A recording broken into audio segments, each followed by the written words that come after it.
lamang sa tinalakay ni Binibining Alihot. So ngayon ay itatalakay ko yung mga elemento na hindi niya natalakay. Una ay ang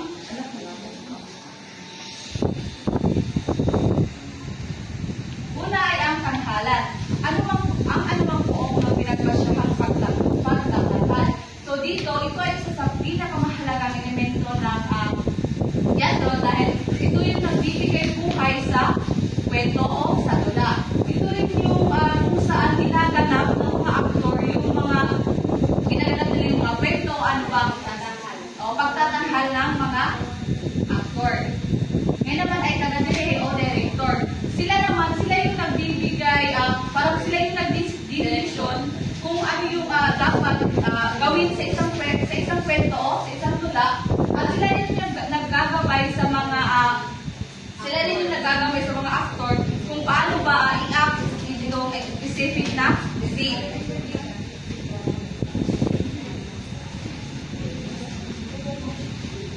Doon naman ay manonood, maaari pang basahin Binibining Alaysa.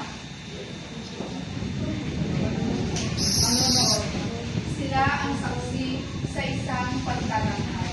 So, sa manonood, sila yung tumatanggap ng mensahe ng kwento o ng isang tula. Sinasabi rin na kung walang manonood ay walang kaganapan ang teatro. Sunod naman ay tema. Sinasabi na ito yung parang mensahe o naisiparating ng kwento o ng tula. Para ito yung ito yung para saan ba ang tula ito ba ay katatakutan, para ba ito sa pag-ibig, o para ba ito sa pagkawala ng isang tao. Ngayon naman ay ang kasuotan. Maaari niyo bang basahin? Ang kasuotan ay nagtatangka ng konteksto ng dula. Maaari itong magpakita kung ang dula ay naganap sa unang panahon, sa kasalukuyan o sa hinaharap. Ito ay nagbibigay visual na ito nagbibigay ng visual sa mga manonood kung ang damit nila is parang marangya o parang pangmayaman, so it means sila ay mga mayayaman sa karakter. Kung sila naman ay nakasuot ng parang mahirap, it means mahirap yung kanilang karakter.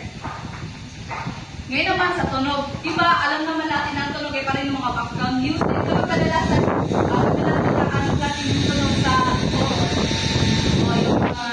may mga effects o sa lahat. Pero kadalasan kayo mapaltan din sa horror. So, ano nga yung mga elemento na ating tinalakay? Maring mo ba sa isang